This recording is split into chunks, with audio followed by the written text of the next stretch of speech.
I would have never done anything to jeopardize it. So, Stefan, I saw all your content that you did in and out of the store. It's completely unacceptable. There's exactly no excuse for it. It's a very, very vulnerable moment for me because today I lost my job for going live on TikTok. Yeah, I got fired. Somebody posted where I work in the comments of the video. I'm pretty sure I know who it was. Fuck you and your baby daddy. Hi girly pops, welcome back to the channel. In this economy where grocery prices are super high and everything is getting really expensive and life in general is really hard right now, it is not the right time to be fired over something like a TikTok video. Well, it feels like that's what's happening to a lot of people that post or overshare too much of their life on TikTok. In my opinion, and in the world of social media, there are two types of content creators. There are the ones that are young and new. So these kinds of people are usually in college. They're usually teenagers to like early 20s. And they're usually just posting random stuff about their lives, like what they're doing, what they're studying, what they're gonna go eat and things like that. They usually do shopping hauls too. They just do a lot of fun, relatable content. These people usually do not have children, responsibilities, bills, or anything like that to really worry about. So they're allowed to post whatever they want. And then you have the opposite side of these people, which are the professionals and the adults. These people usually have children, they have homes, they have responsibility, they have a lot of bills to take care of. They usually post about the same content, but they are more aware of what they are posting because at the end of the day, they do have a lot to lose. And these professionals and adults like to post a certain type of content. That content is called day in the life content. Day in the life content is usually content that revolves around the type of thing that these people do. It could be day in the life of a barista, day in the life of a chef, day in the life of an astronaut. It's usually very interesting careers that most people might not end up doing. And they post a lot of workplace stories too, because even if you're an astronaut, even if you're a chef and things like that, a lot of us do have the same type of workplace stories. And this stuff becomes very relatable and very popular very fast. And this type of day in the life content usually gets a lot of engagement and a lot of views, which is no surprise because TikTok has over 1.1 billion users. So of course, people are very curious when you are talking about a day in the life of an astronaut because most people will not ever be astronauts. So it's quite interesting and that's why these videos take off. So the story that inspired this video is by a creator named Bree. She was posting her day in the life content regarding her work as a MAC Cosmetics retail associate. So she would take us behind the scenes of her life in the store. She works at an airport. She works at LAX. As you can see here, she's showing us a lot of information about her job. She's showing us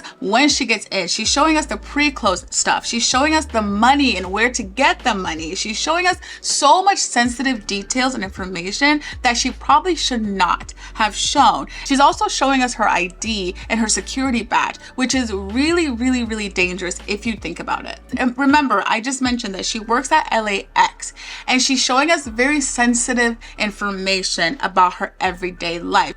Bree is basically in a way showing us how to rob the MAC store or how to get into the airport without really thinking about it. As you can see here, her day in the life content got so many views because people were genuinely interested. She got millions and millions of views for this content. And of course, she kept posting about it.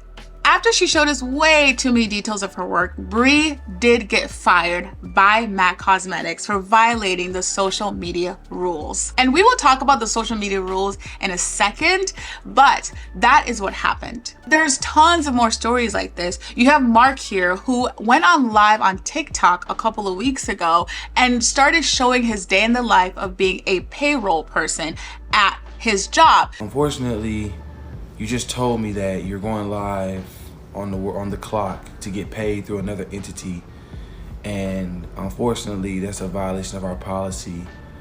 And he also got fired. You have Cammie here, who is a vet tech from Florida, and she went on to make a joke about the fact that she was going to euthanize people's pets if she does not get laid, which is insane. I don't understand how that was a joke, but here we are. And Cammie here got fired not only because of what she did and said, but because somebody actually called her work to talk about the fact that she was saying this on the internet, and she got fired for it. She made the industry look bad and think that euthanizing pets is a joke. And we have Steph here. He used to work at a front desk at a salon or something like that, but he didn't post so much about his life as a salon worker, but he did post on company time. So he posted while he was on the clock, and he was also posting around the store that he was at. And there are times where you can kind of see the store and the store name.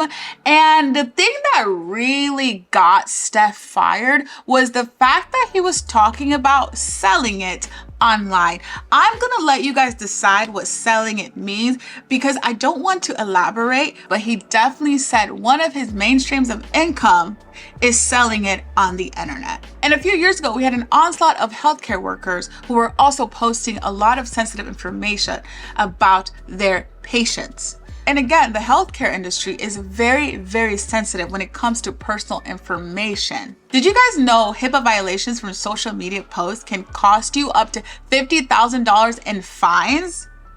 I don't know about you, but that type of money is not worth any sort of content that I want to post online. Something that I'm seeing with these types of stories is that people care more about going viral for content than their actual careers, which is really, really sad because virality is definitely short term and your career is forever. So to be fired over something like this just feels very silly to me. When it comes to posting things on social media, I feel like there's a huge difference between millennials and Gen Z and beyond.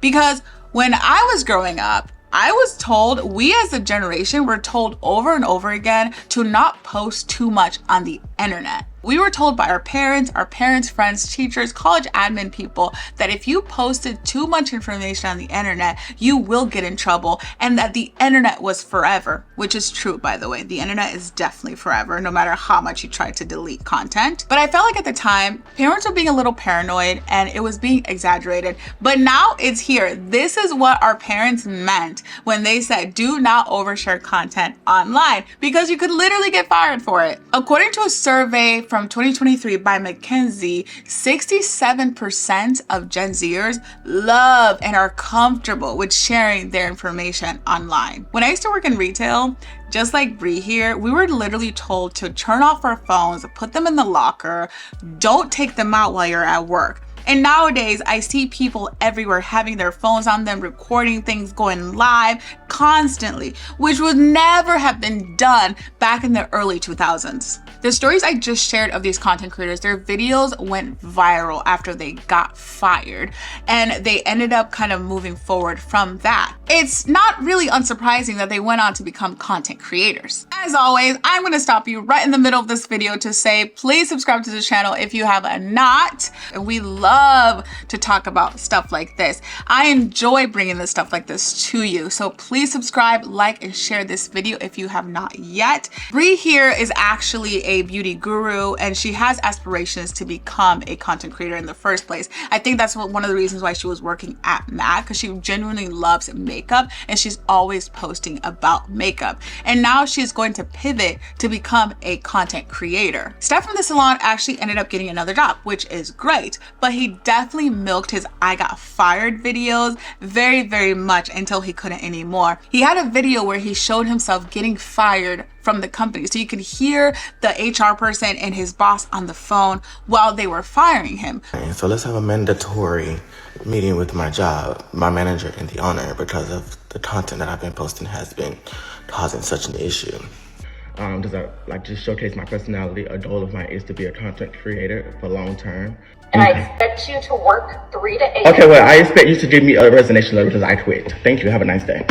Which went viral. And then at some point he got a cease and desist letter from the company because he kept talking about the company online. And then he just kept milking it and milking it. And this is actually what happens a lot of the times, just so they can keep the attention on them. And there's so much on TikTok about how people got fired from their job because of TikTok, which I find quite interesting because it's a double-edged sword, or in this case, a triple-edged sword, because you post about your job on TikTok, you get fired from posting about said job on TikTok, you go viral for posting about the job that got you fired on TikTok, and it's this whole entire thing, and then you get famous and popular for those videos. At the end of the day, these people do have to ask themselves, do they want short-term fame or do they want a long-term career? A lot of the firings that I mentioned here, it could have been easily avoided when it comes to posting on social media. First of all, when you start working at a job, don't post about your job on social media, period.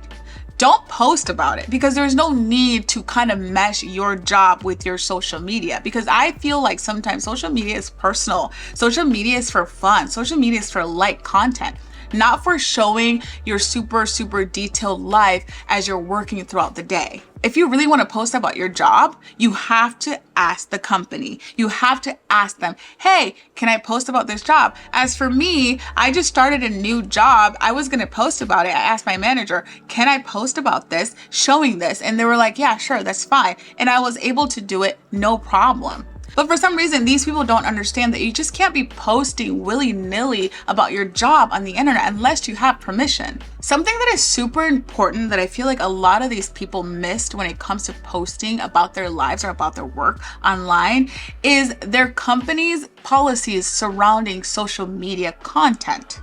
Many companies have a social media byline where they tell you exactly what to expect when it comes to social media and what to post and how to get around posting. But unfortunately, a lot of people don't read it. It's usually in the manual or it's usually in the contract, but a lot of us just don't really read it. And then we make mistakes like this, mistakes that could cost us our jobs. I was able to pull up MAC Cosmetics social media policies online, although this is the public facing one because obviously I am not a MAC employee, so I really wouldn't have the insights like that, but I was able to pull out some of the general things they expect around social media and social media posting.